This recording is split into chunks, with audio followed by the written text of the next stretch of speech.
Nothing like a little unrest. Let the dame hear you say that. But there were ghosts at the gates not days ago.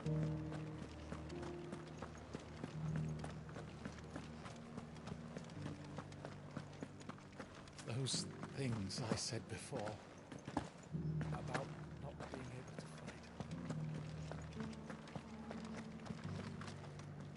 Oh, Clive. What am I to do? My wards and I may soon be without a home. What's happened?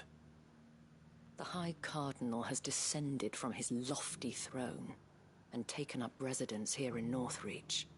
The High Cardinal? Leader of the Council of Elders, second only to his Radiance at the head of the Imperial government. Not that any of those things still exist. Now he goes by his noble title, the Duke of Oriflamme. And what does he want with Northreach? He wants to transform it into a military stronghold, a foundation upon which to build a new Sambrec. He's already secured the support of the various army remnants, with promises that they shall be afforded the respect they deserve in his empire. One built on the confiscated property of the people. He would rob the populace to pay for it. Believe me, I have used every means of persuasion to discourage him from this folly. But for whatever reason, he will not listen to me. What does Captain Philippe make of this? When the town was under attack, it was him the soldiers rallied around.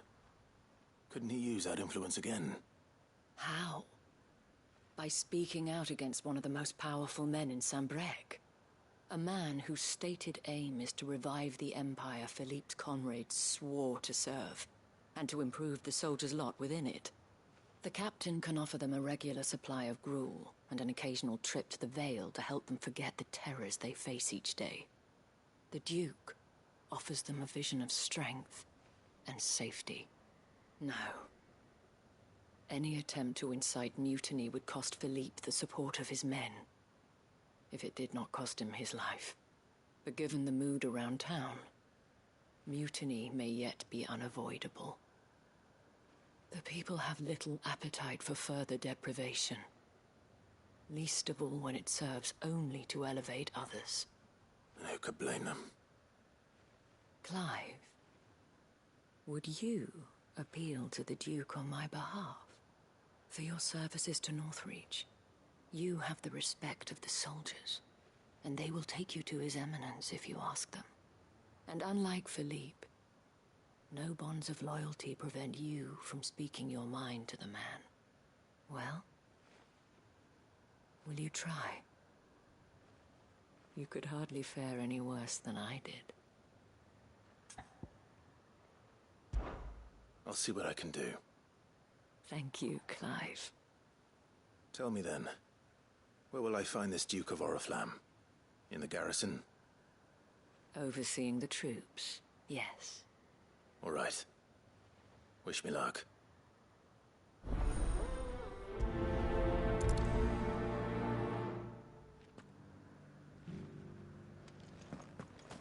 I may have met this Duke before, at the Remembrance Ceremony. Let's hope I didn't make a strong impression.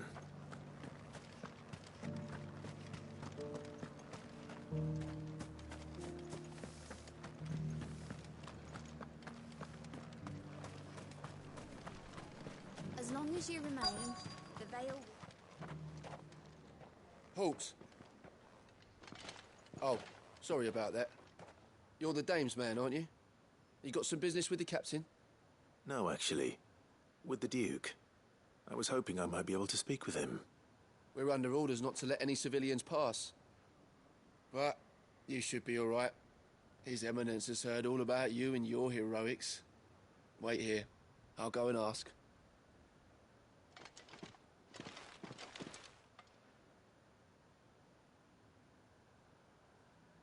So, you are the sellsword who lent his aid to the garrison.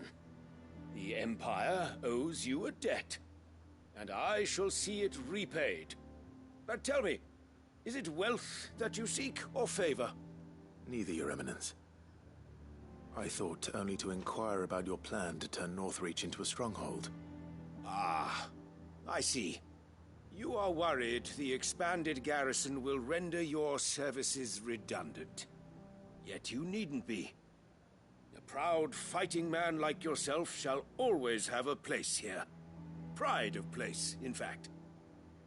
For too long has the contribution of the noble soldier been under-reckoned. But no more.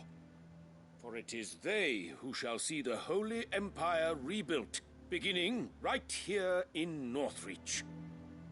Why here, Your Eminence? The town has been fortunate enough to escape largely unscathed from the recent troubles. Her defenses are sound, and her garrison well prepared. Which is more than can be said for Oriflamme or Twinside. The Empire wants for a capital, and I believe Northreach to be the perfect place. With Caer Norvent as her citadel.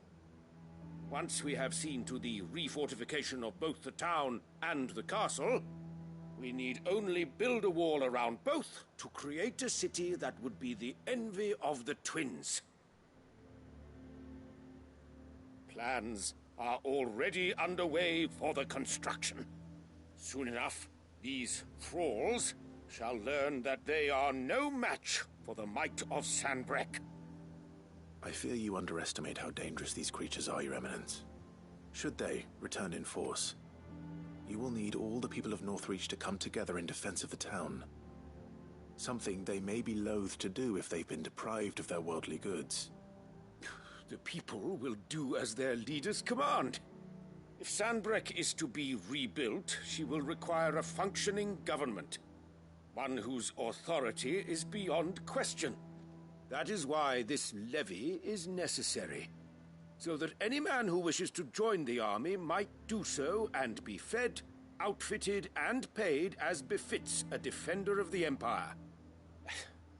And yet there are those who persist in peddling the treasonous lie that I seek to steal from the people and drive them from their homes. I suspect they're afraid of losing what little they have left. Precisely. The common folk have little and less, and you mean to deprive them of even that. You would sow the seeds of your new empire in your own salted earth. Sabine, we have discussed this. Yes, and I told you then how putting the empire before her citizens would lead only to revolt. Without an empire, there are no citizens. And in yours, there will be only beggars. Is that what Griga wills for her people? Do not take her name in vain, Sabine. I'll come back later. The citizens revolt. I wonder what the people really think of the Duke's plan. It wouldn't hurt to ask them, I suppose. Let's begin with those on the other side of the wall.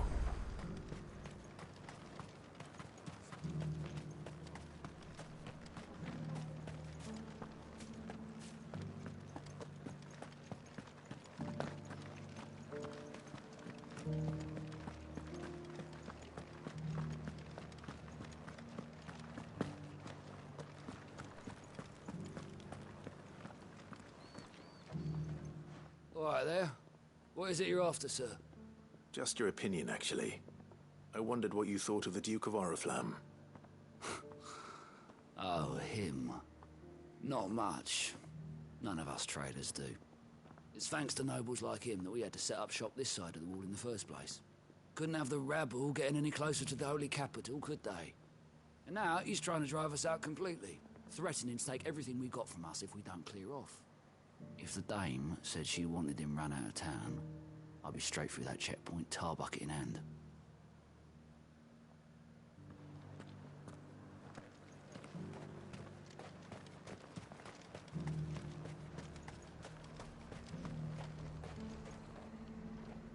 I've been hearing a lot of talk about a certain Duke.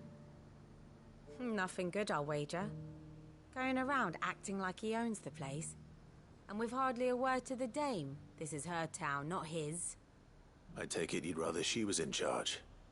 As far as I'm concerned, she still is. Just need his eminence to sod off back to Oriflamme.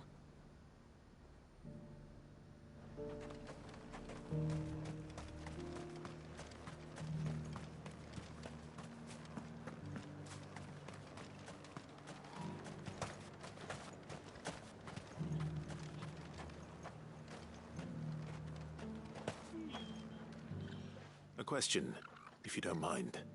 What do you think of the Duke of Oriflamme? Don't get me started.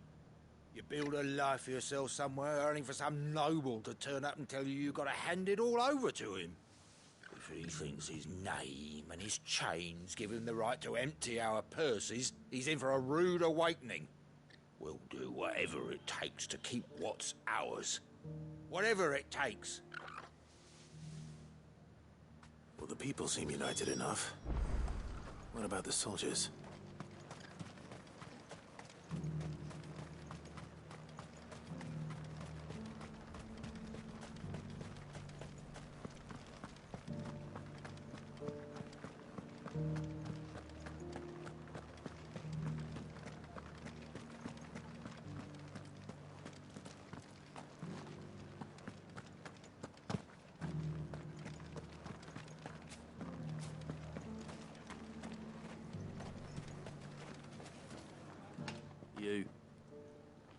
You're the one who was talking to His Eminence.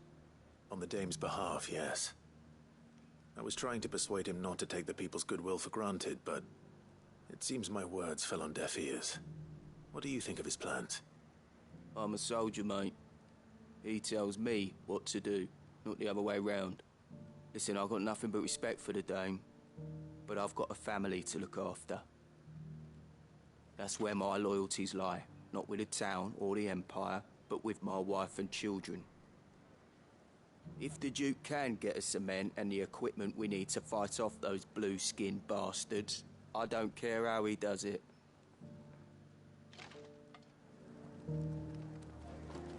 I left everything in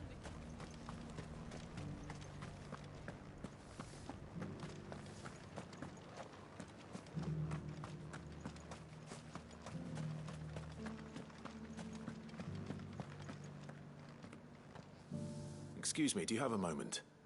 I wondered if you'd mind sharing your thoughts on the Duke of Oriflamme. Well, he's made a lot of enemies coming in the way he did. I mean, look around us. You can see the state the realm's in. The traders might not like having the screws put on them, but if they volunteered a few more of their hard-earned gil before things got bad, maybe they wouldn't have to. I think the Duke's got a point when he says rebuilding the Empire's the best way of making sure we're all protected. And if that means people who don't know one end of a sword from another have to make way for those who do, well, that's just how it goes.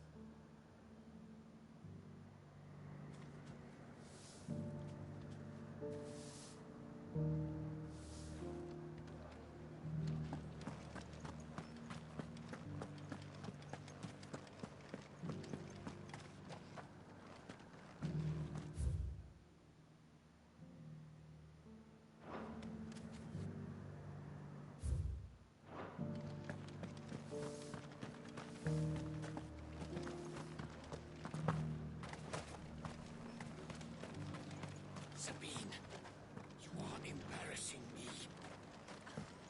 You're embarrassing yourself. I hear the Duke of Oriflamme plans to turn this town into some sort of fortress. Do you think that's a good idea? It's not for me to say. All I know is that unless the Emperor orders me otherwise, His Eminence's word is law. Look, no one likes all these taxes and tariffs, but empires don't come for free. Once Sanbreque is back on her feet, we'll all reap the benefits. Let's see what Philippe makes of all this.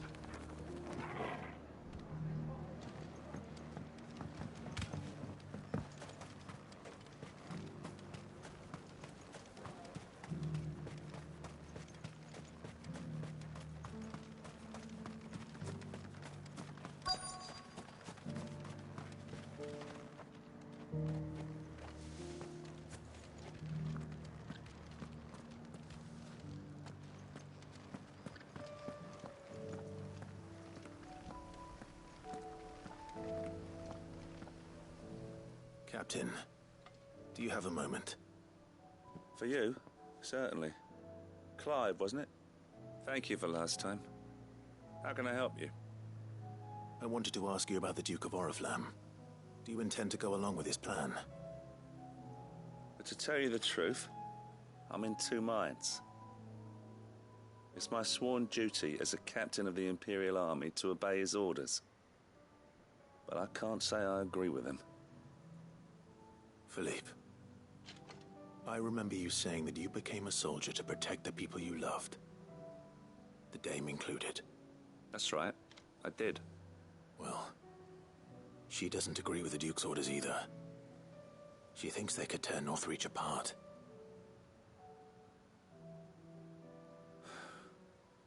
And she's probably right.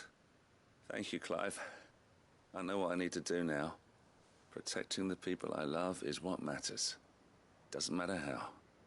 Well, duty calls, so I better go. Thanks again.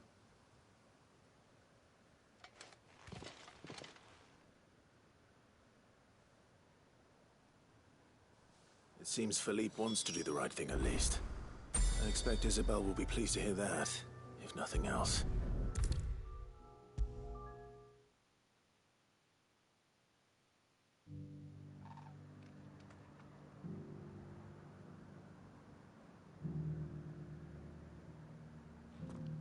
Ah, Clive.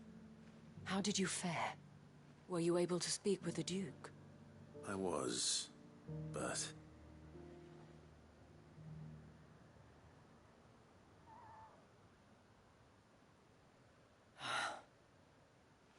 So Northreach is to be a fortress after all.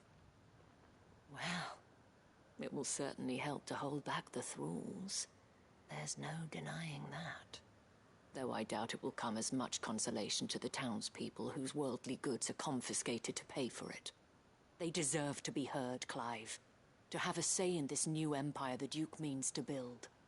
Sadly, His Eminence values their obedience more than their opinions, and hopes to reassert the authority of the state. I fear he sees the people as mere pawns on his chessboard to be sacrificed for the greater good. Needless to say, they themselves are of a different opinion, and would rather their destinies were in your hands. The soldiers, meanwhile, are content to follow their orders. And not just because of the Duke's rank, but because of his vision. I thought as much. Had I sworn to protect Sanbreque, I dare say I too would want nothing more than to see it rise from the ashes. Thank you for trying. But the battle is lost. I don't know about that. What happened to your uniform? I handed it in, along with my resignation. Told the lads I wished them well, but that I owe it to those I love to call it a day. But why? Because I realize what really matters to me. Not following some nobleman's orders for the sake of it, but protecting what I care about. Protecting Northreach. I honestly don't know when those monsters will return, but I'm certain they're not finished with us yet. And when they do come back, we need to be ready for them. We need to stand together, all of us. And with you to lead us, milady, I reckon we can do it. It was you who finally convinced me, Clive. There's no point following orders if they go against everything you believe. Indeed. All of us, standing together. That has always been Northreach's best hope, and one which still lies within our grasp. We have only to turn our attentions to the true enemy. Thank you, Philippe, for showing me what I must do. Anything for you, milady. Speaking of standing together, would you mind if I borrowed a few of the lads from the Vale to help keep watch around the town? I fear His Eminence has loftier tasks in mind for the guard. Not at all. Be my guest. Wouldn't be the first time.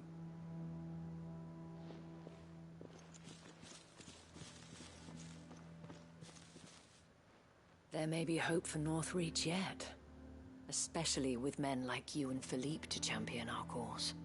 I, for my part, shall continue to work upon the Duke, in the stubborn belief that I might still tempt him into joining hands. But I suspect I shall have to call upon your aid again. Until then, Clive. Until then...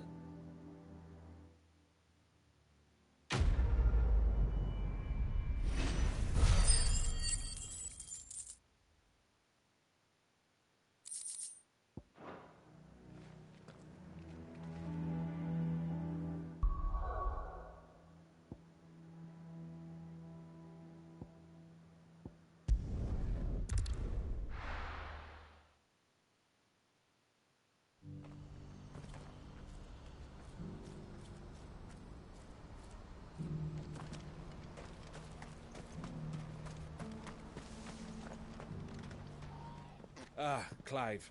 You'll be pleased to know that the negotiations are progressing well. That is good news. Yes. Our comrade in Randala has just sent word that the contract should be signed very soon. But I still have much and more to prepare. It's a huge undertaking moving this many bearers at once. You couldn't do me a quick favor, could you? What is it this time? More wild beasts? Nothing like that. I just need you to go over to the caravans and ask El how long we have until the bearers arrive. Find out exactly how much faster I need to get all these supplies moved. All right. I'll go and ask. Thanks, Clive. I owe you one.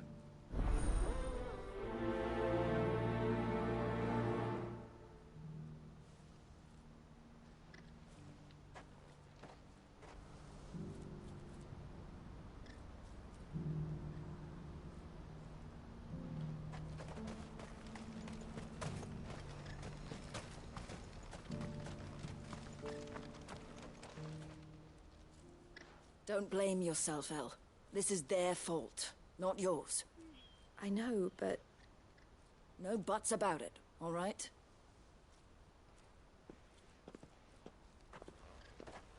Is something wrong? Vonnie came to give me a message from our intermediary. The talks with the Republican army have fallen through. They've reached an agreement with the Silver Peak Consortium instead. Though prices have fallen of late, we deliberately offered above the going rate to try and deter other bidders. But the Consortium offered double what we did, and the army jumped at the chance. And you had no opportunity to make a counteroffer? None at all. And we were so close. El? What's happened? I saw Vonnie leaving. She didn't look happy. And with good reason.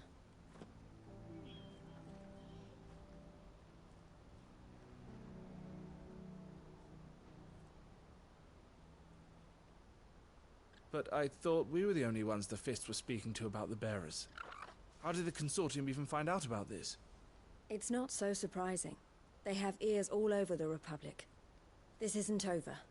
The Consortium will have to sell these bearers eventually, and at the price they paid, buyers will be few and far between. I'm going to Randalar myself. Alone? You sure that's wise? Are you offering to be my bodyguard? How kind. Meet me at the checkpoint near the capital gates. I'll send an owl ahead and request a meeting. You go to Cashlock, Theo, and get everything ready. We've waited far too long as it is. Even if I fail to free these bearers, there will be others. Someone needs to prepare the place and keep any prowling beasts at bay. Oh, and that's me, is it? Well, it looks like I'm following orders till she gets back from meeting the Silver Peak Consortium, who've been doing their best to undermine our scheme. She'll never join them after this, surely. No, she said it herself. She still has plans for Cashlock, even if this one falls through. She means to stay with us, then. I can't say I'm not happy to hear it, but... is this what she really wants? You have to trust her. You're right. It's what she wants now. And if Elle's off fighting for the cause, I should do my part too. So I bid you farewell and safe travels, my friend. I'll gather my men and leave for Cashlock. We'll make sure the place is well stocked and defended. You go to Randalar and see if you can stop my sister biting the Consortium's heads off. If she won't consider her prospects, someone has to. I'll do my best.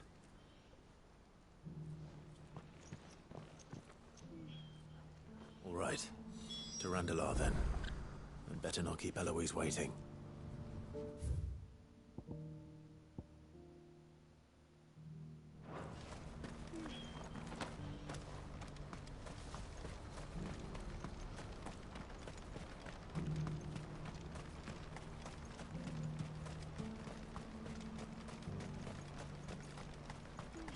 What I wouldn't give for a hot meal. Looks like this is the end of the road for us. When are they gonna let us through?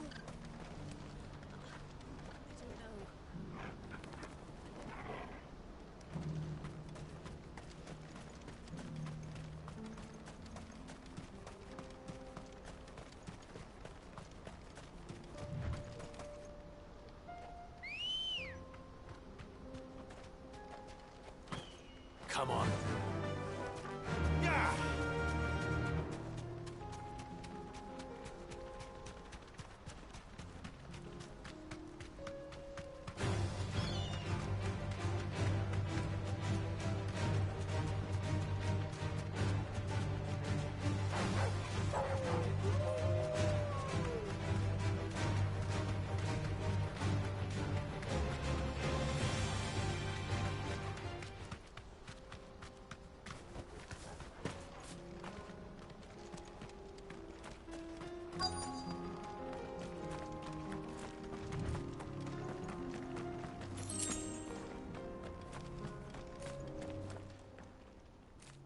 I hope I didn't keep you waiting. Did you arrange to speak with the consortium? Here they are now. You wish to consult with me? I did. It's about the bearers you recently purchased from the Fist. We had all but finished making arrangements to buy them ourselves, and then you stepped into the fray. You misunderstand. The consortium had an interest in purchasing them from the very first. It was only our regard for you that kept us from bidding. But your hesitancy in accepting our offer to you suggested that the regard was not neutral. And so we resumed our business. I did not hesitate. I am simply not inclined to make such decisions without first giving them due consideration. But what is done is done. Come then. How much do you want for them? Alas, you are too late yet again. We rarely take on such unconventional merchandise without a purchaser in mind. The bearers belong to him now. Who is your buyer? A trader from across the water. A most demanding fellow, if it's any consolation. He insisted the bearers be fed, dressed, even given their own bunks for the voyage over. That's what you get when you deal with continental types. I wouldn't know. Oh yes, the culture on the continent is quite different to ours. They pay good money for bearers not fit for the knacker's yard, and treat them like kings. But as long as they pay... That does sound unusual. No matter then. If they've already left our shores, there's little that can be done. Allow me to withdraw my interest. And with it, my interest in joining your organization. My associates will be sorry to hear that.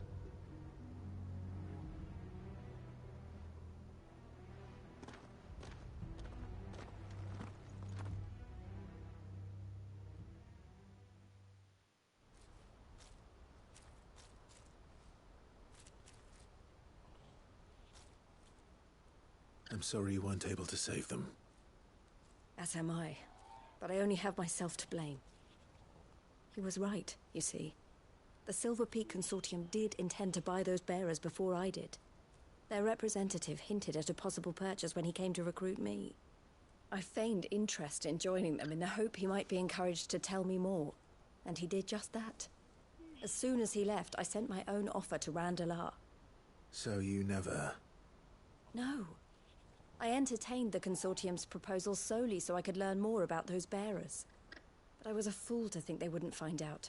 I knew exactly who I was dealing with. You tried. I did. And if what he said was true, the bearers are to be well treated. Which is something, at least. But they deserved more. I wanted so badly to see them freed. Eloise! Eloise! Word from Cashlock. The village is under attack. A pack of beasts have come down from the mountains, and there's a dragon at its head. Theo and the others are trying to hold them off as best they can, but the odds are against them. They need help, and fast. Theo! I'll go on ahead. Thank you, Clive. I'll gather some men and join you there. Just... make sure he's safe.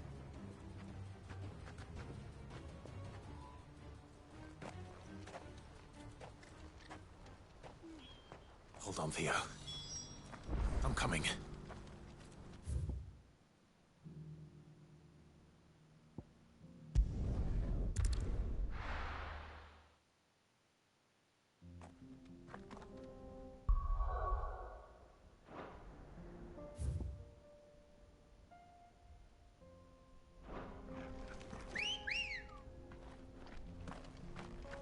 Let's go.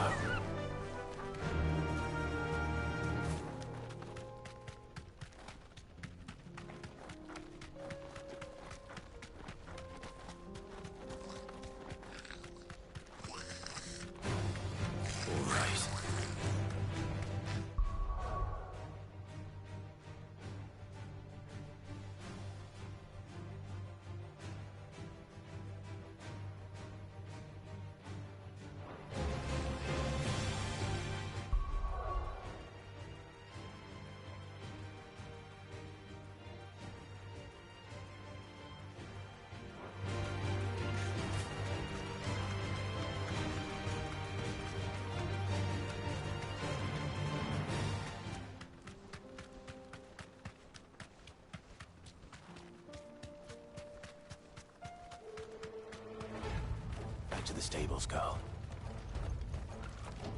What's the situation?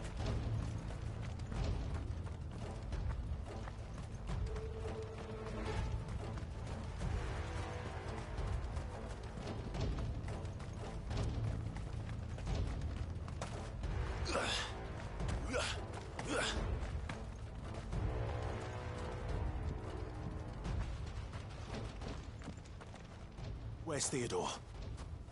Upriver!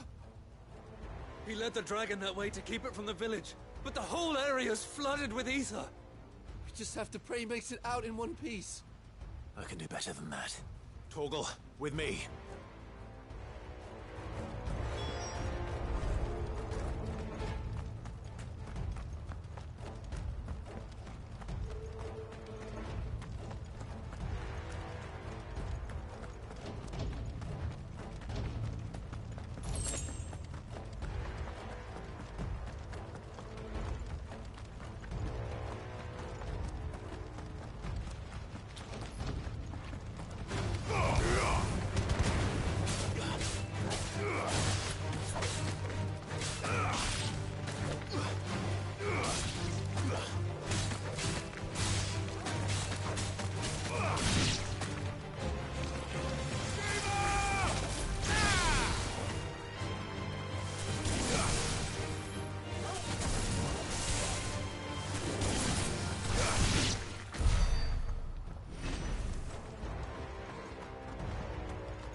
Where are you, Theo?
These creatures have already turned.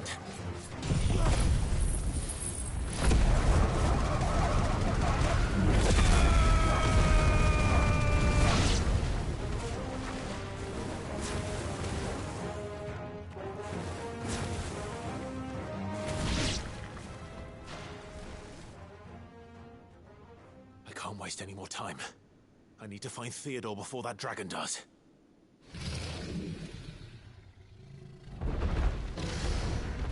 Looks like it's found me. This thing's turned as well. This isn't going to be easy.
Clive.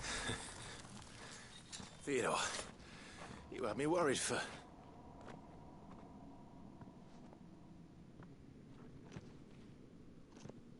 We have to get you out of here.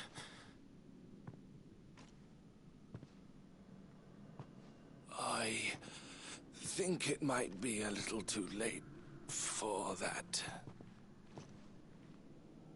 Bearer or no, there's only so much ether a man can take, and that Drake just wouldn't let me leave.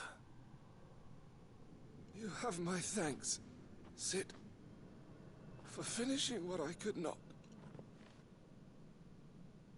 For keeping Elle's dream. Theodore!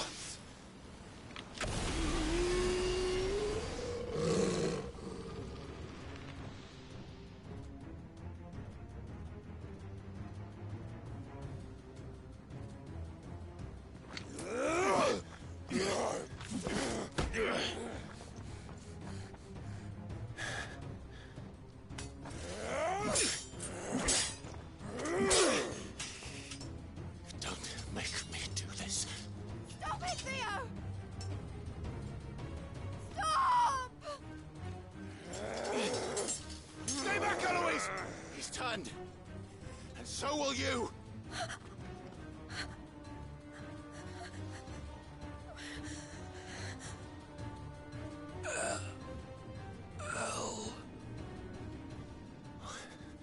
Theodore.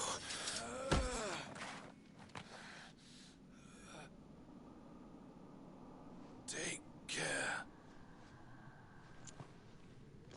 of my sister. Theodore, wait. Goodbye, Elle.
Thank you, Clive. I think I'll be all right now. That was true bravery he showed. Leading the dragon away from the village like that. His first instinct was always to protect people. To put others' well-being before his own. And now he's gone. Because I sent him to that place, against his will. It wasn't against his will. He was ready to do whatever it took to show you he could stand on his own. So that you would finally be free to live your own life. To live my own life? He never could come to terms with the choice I made. What exactly happened? You once told me Theo was the first bearer you ever helped.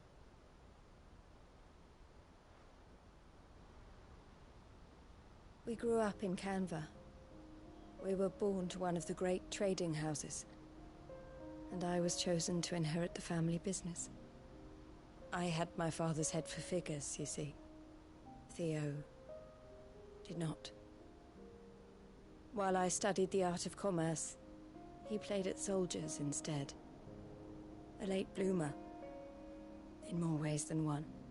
For unlike most bearers, it wasn't until his 15th summer that his powers awakened. My parents tried to drive him out of the house and into the care of the constables. But before they could, I took him into mine. Theo told me something else. He clearly admired your devotion to the cause of freeing others like him from slavery. But he said you deserved a better life than this. He wanted to free you from what he called your bonds, just as you freed him from his. I would be lying if I said I had not wondered from time to time how much easier my life might have been if I had allowed Theo to be taken and devoted myself to the family business instead.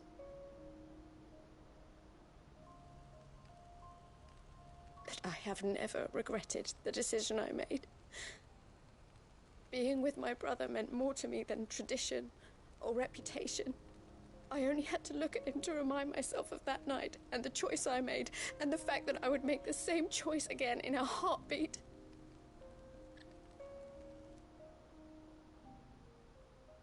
He was never a burden.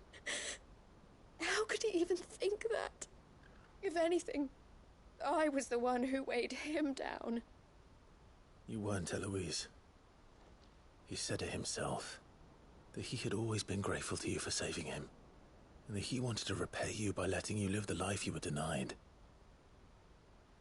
Neither you nor Theo weighed each other down. You loved one another. You did whatever was necessary to continue living your lives together, and you always would have. You're right. All I ever wanted, all I ever did, it was so we could be together. Oh, Theo, why did you have to...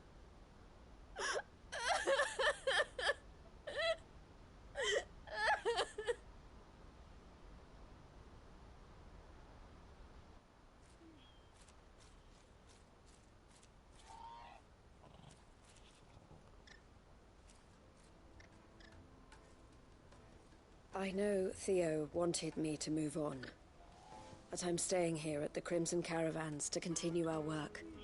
We can make a difference here. We can help people, save them. I need nothing more from life than that.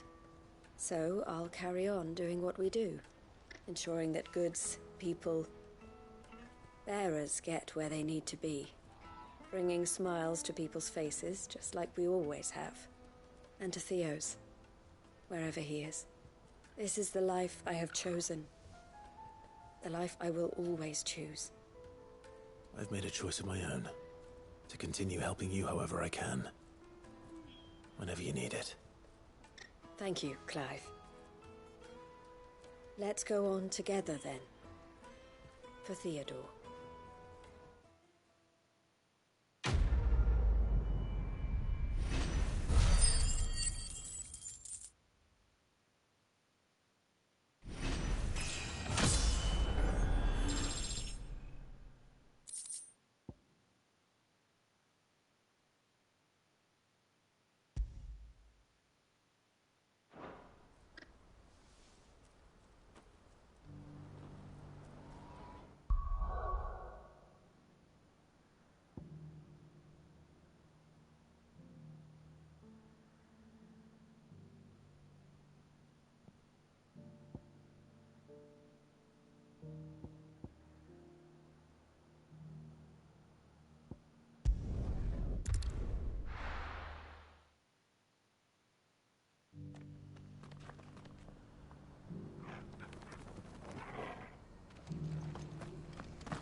Lord Rosfield, is there aught the Undying might assist you with this day? Perhaps. My brother said that your order was helping him with his quest to uncover Ultima's origins. Have you learned anything of note since last we spoke? Little and less, I regret to report. I see. Be assured, however, that we will not rest until the truth is known. Even now, our archaeologians scour ruins in every corner of the realm for traces of Ultima's touch. Fallen ruins, I take it. Dating back as far as Phoenix Gate. Indeed. Ultima's thralls are oft sighted among the remnants of the fallen civilization, as if protecting the secrets concealed within. Secrets we'd see unearthed. Should our methods be of interest, my lord, mayhap it would please you to observe some of our number at work. Would that be possible? Of course. A survey is being conducted not far from here. Perchance you are familiar with Kretov, a small hamlet built around a fallen airship. I was due to visit my colleagues there to collect their preliminary findings, but if you would consent to do so in my stead, I'm sure that they would be honored to relate any discoveries they have made to you directly. All right. I'll go and meet with them. They will be most gratified, I am sure. Might I suggest you take the road through Titan's Wake? It will lead you straight to the village after but a short walk. Thank you. I will. I wish you a safe journey, my lord. May the Firebird's flames burn ever in your heart.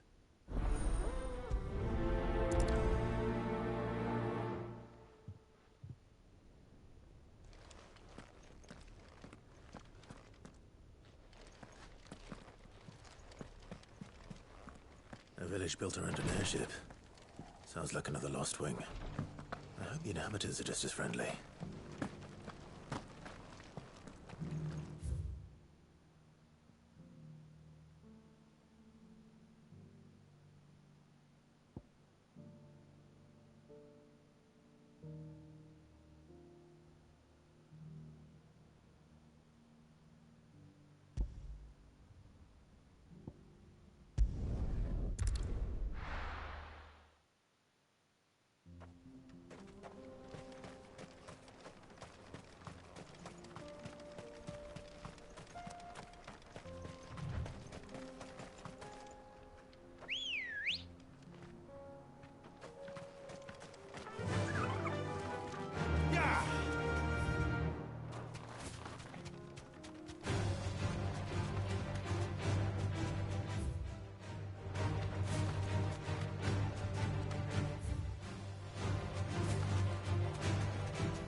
Mistakes.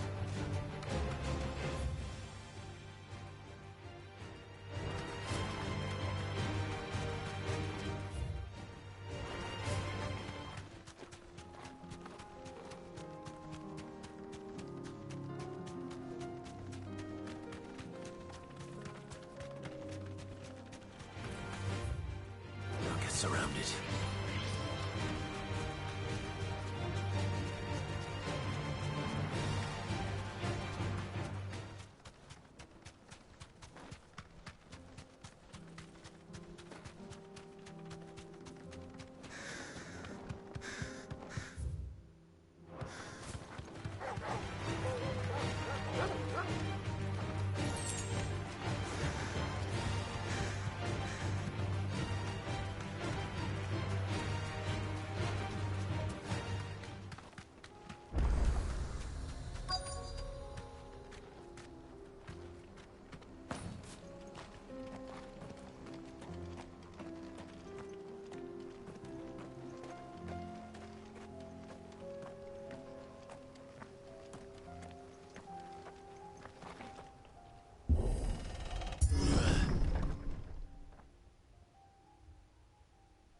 Oh no.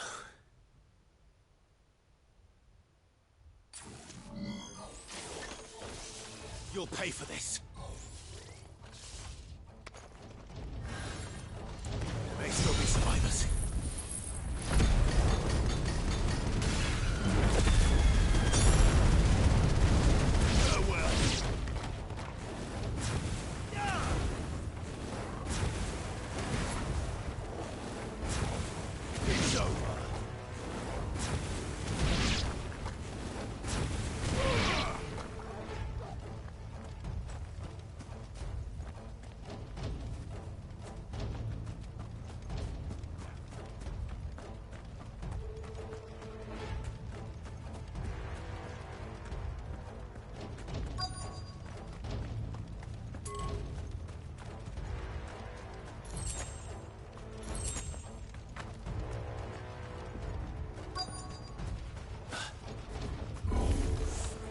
Whatever that thing is, I'd say it's their leader.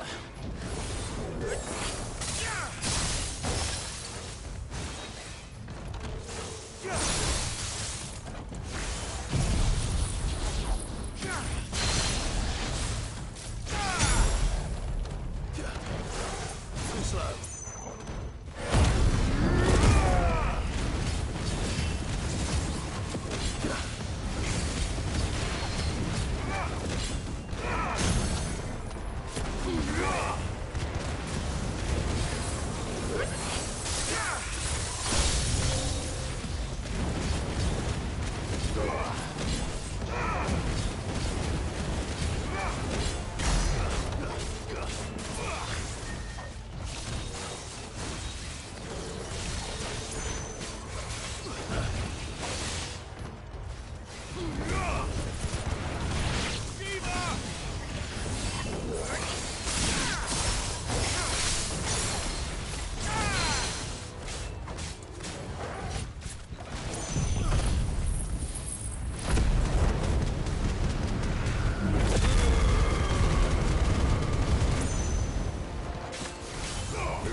Should have stayed in the past.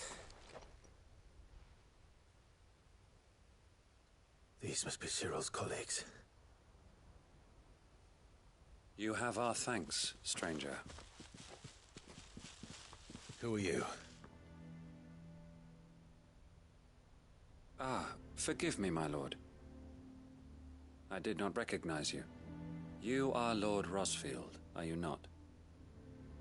We are archaeologians, tasked with surveying this site. When the echoes appeared, our brothers here occupied their attentions. Thanks to them, and to you, we were, for a mercy, able to see our duty to its conclusion. You call that a mercy? Your brothers might still be alive if you put their safety before your duty. Surely this survey wasn't worth dying for. We are charged with uncovering Ultima's origins. A duty of the highest import, as I'm sure you will agree. And you think your dead brothers would agree with you too? I know they would. They gave their lives for the cause, an honor to which all Undying aspire. Now, to what do we owe the honor of your presence, Lord Marquis? Cyril told me of your work here, and I agreed to collect your findings in his stead. I see. That is most kind. Pray, take them then, with our humble thanks. May the Firebird's flame burn ever in your heart, as it does in ours.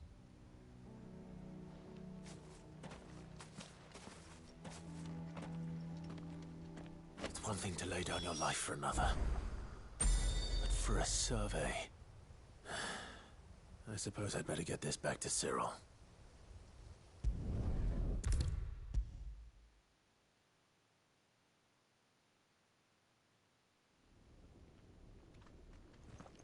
Ah, you are returned, my lord. I collected your colleagues' preliminary findings. Here, take them.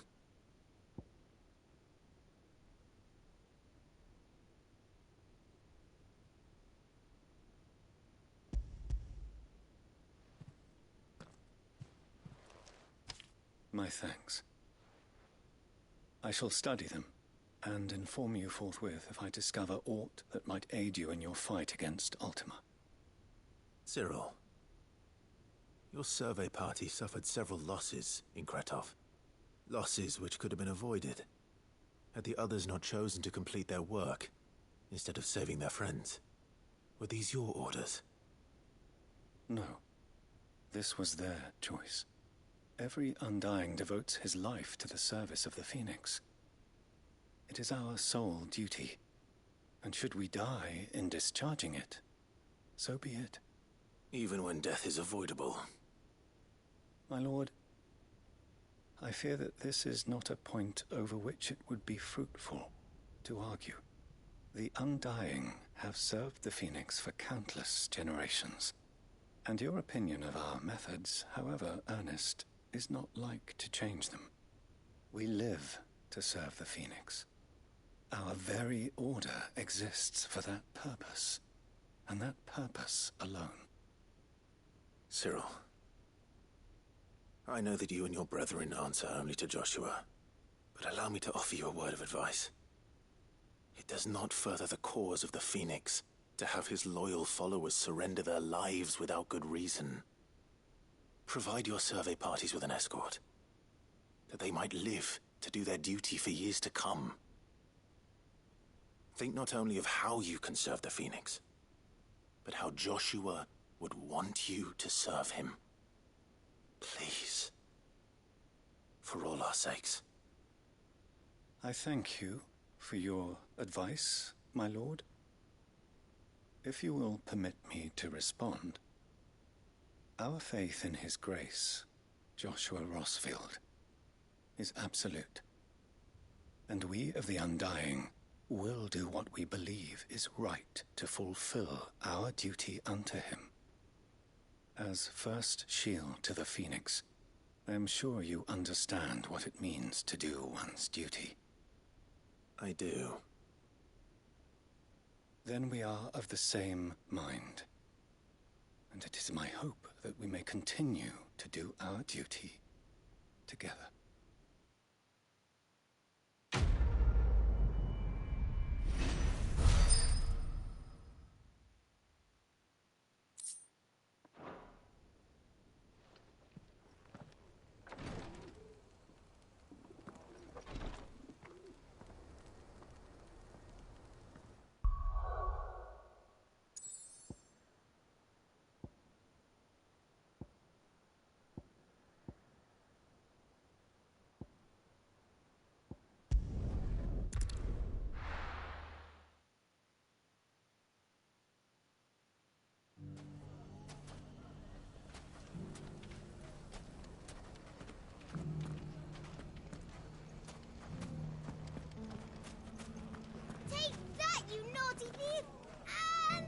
Clive!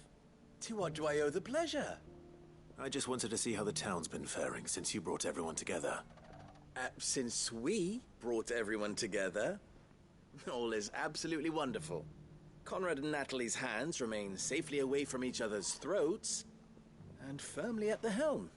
Our stores are full, and the bandits still too disorganized to raid them. Just as the good Lady Jane and Lord Underhill intended. Are you a lord?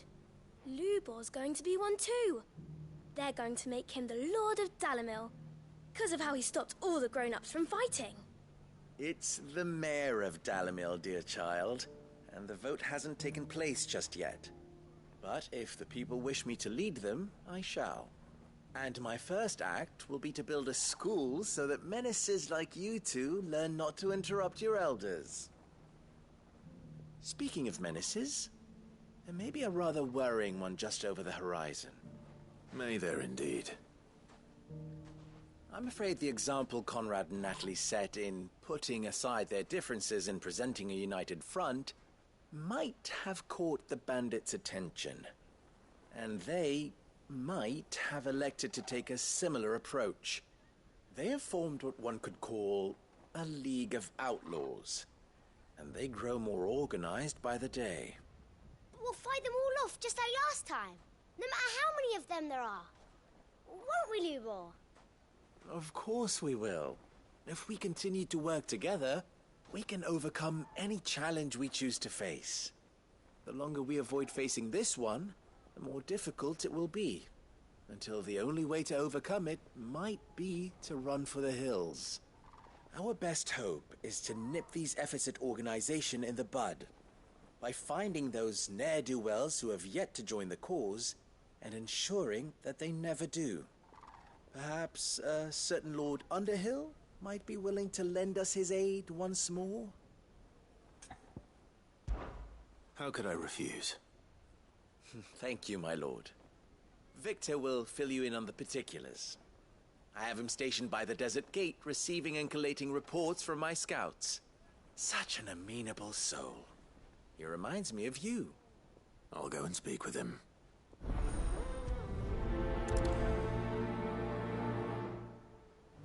What's the difference between a lord and a mayor?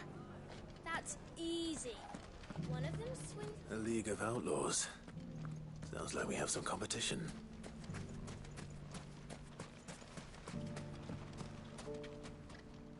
Still in Dalamil, Victor? Ah, Sid. I thought you'd have returned to Cosnis by now. I did. Then I came back. I've developed something of a fondness for the place.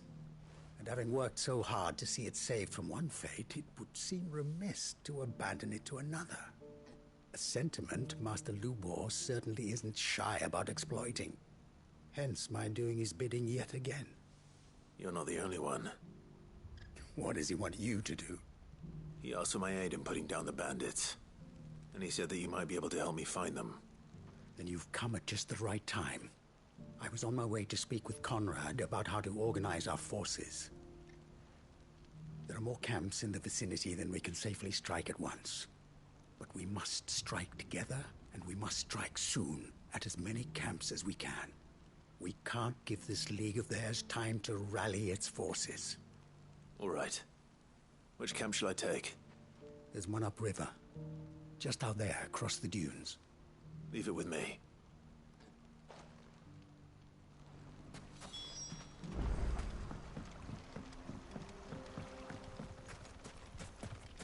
Those ne'er-do-wells want to band together.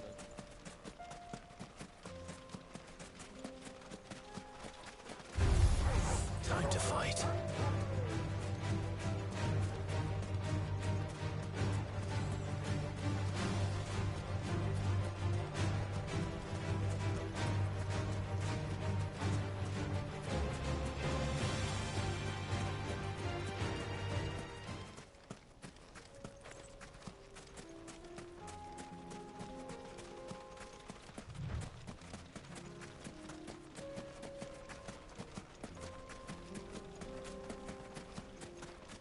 That must be the camp Victor mentioned.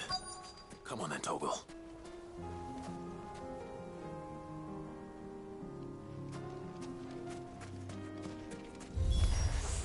That's him!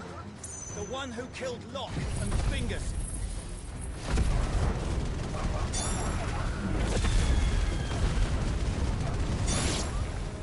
Take his head off!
I'd better let Victor know. Sid, where are you? Ah, I see the bandits didn't pose you any trouble. No, but... that's not why you're here, is it? No. Something's happened. We need you back in Dalamil. What is it? The whole town's in uproar. They're saying that Lubor is a bearer. What? Seems that one of our parties wasn't as thorough as they should have been. They let one of the bandits escape, and his escape route took him right through Dalamil. Some of the children spotted him, and he was about to silence them. And when Lubor felled him with a bolt of magic, and without a crystal. But that's not possible. It is, if he's a bearer and has been hiding it all these years, which is what people are saying. If he has, well, I wouldn't blame him. No man is branded by choice. Still, All those people see is a man who's lied to them all his life. One who has made a leader of himself when the world believed he should have been a slave. Fuck. I don't know where we go from here, but I know one thing. Lubor needs all the friends he can get right now. You're right.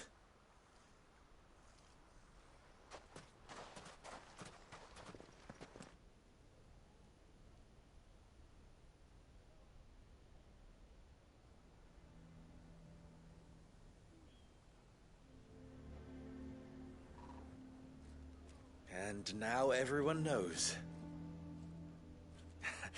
I made it a habit to keep a crystal close at hand for just such an occasion. And when that occasion arose, I forgot to reach for it. Well, it was bound to come out sooner or later. We're sorry, Lubor.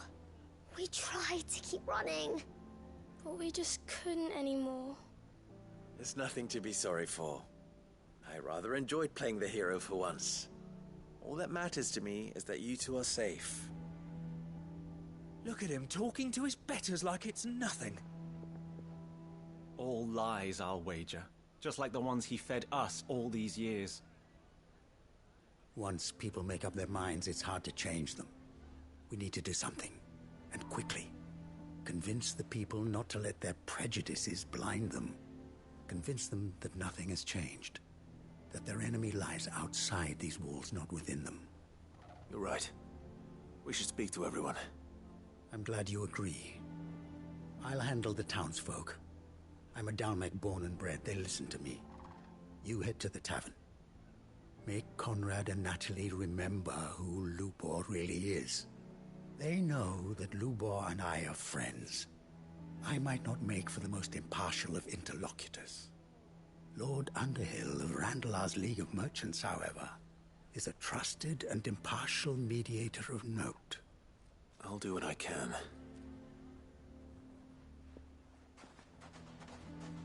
Lubor, stay here with the children. I can't promise anything, but we'll try. And that is all I can ask of you.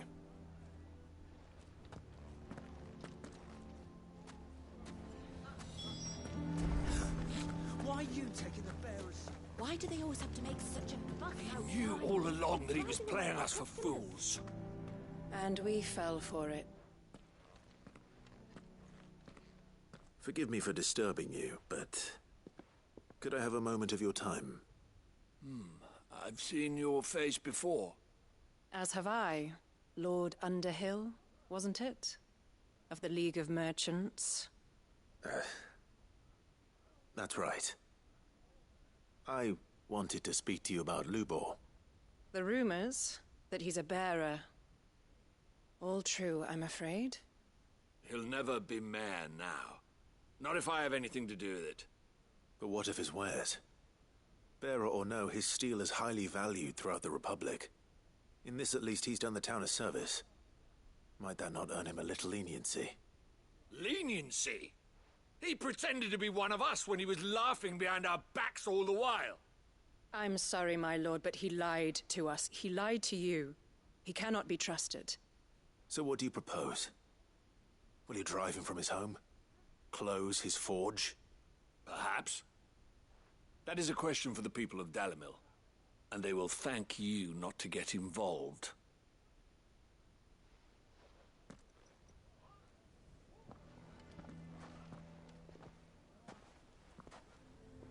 The townsfolk have made their minds up.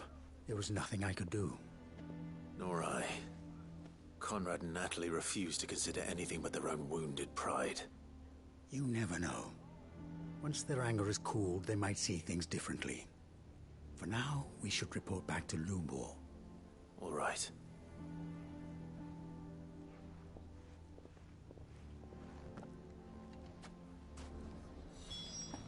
Why the hell would Victor take the bearer's side? I assume the situation is hopeless? There's still hope.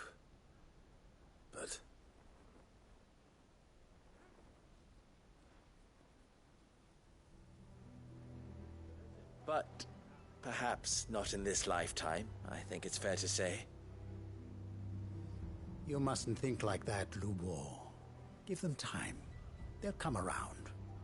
We'll talk some sense into them in the end, you'll see. No, you won't. And your efforts would be better spent elsewhere. But Lubor... Rosina would often tell me that steel does not lie, that a blade is a reflection of the smith who forged it. To yourself be true, that was her point. Rather an ironic one when you consider that her life was taken with a blade of her own making. But I do not doubt that she was always true to herself and what she believed in, right to the end. And so must I be. I must do what I know to be right, no matter what others might think of me. And now, I know what that is. I must embrace my new role of villain so that the people of Dalimil have something to unite against. For only united can they hope to stand against the threat that awaits them. I'll need to make a suitably dramatic exit, of course. Don't go, Lubor. You're the only one who was ever kind to us. We'll be all alone. Again. Trust me, little ones. It is for the best that I go. Not only for the town, but for you, too. How could it possibly be for the best? These children need you. The least you can do is give the townspeople a chance to change their minds. I would not take it, Victor. It's over. Over, you say? And so just like that, you're going to throw this town and these children to the wolves? I thought you were better than this. But it seems you had me fooled as well. Victor. Forget it. Do what you will. You sure you're making the right choice, Lubor? Of those available to me, I believe it's the best one. Yes. Ah, but where are my manners? Here. A reward for clearing out that bandit camp. Right then. I have packing to do. If there's anything I can do. Anything. I'll bear it in mind. Thank you.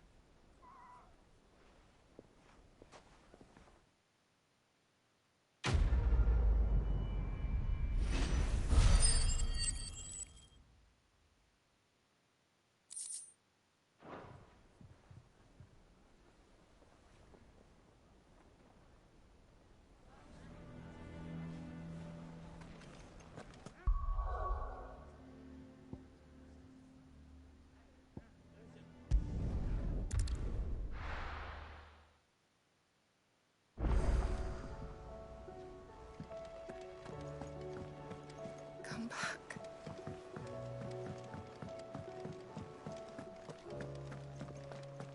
The stew's awfully thin these days. What do you expect? Farmers are abandoning their fields and... My Lord Marquis, I heard about Eastpool. That some of my fellow guardians are to build a new home there. Both for themselves and for Madame Martha's bearers. Is it true? It's true. The village is to be rebuilt. I have many fond memories of Eastpool. When I was a child, we would visit my aunt and uncle often. They would lavish attention upon me as if I were the son they never had. I went to see Aunt Hannah after my uncle passed away, but not nearly as often as I should have. Oscar, I'd like you to assist Sir Wade in the rebuilding efforts. But my lord, my training is not yet complete. I couldn't possibly. I warned you I might not be the easiest of masters, but I'm not as hard-hearted as that. Go. Be with your aunt. Rebuild her home. Is what she would have wanted. Yes, my lord. Thank you, my lord.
Stew's awfully thin these days.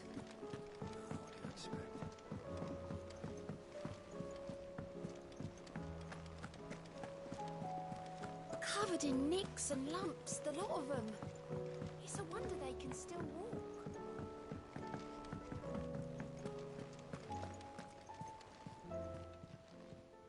How may I help you today, Clive?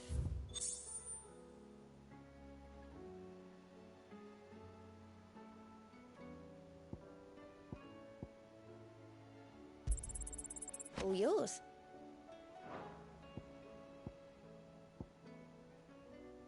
All done?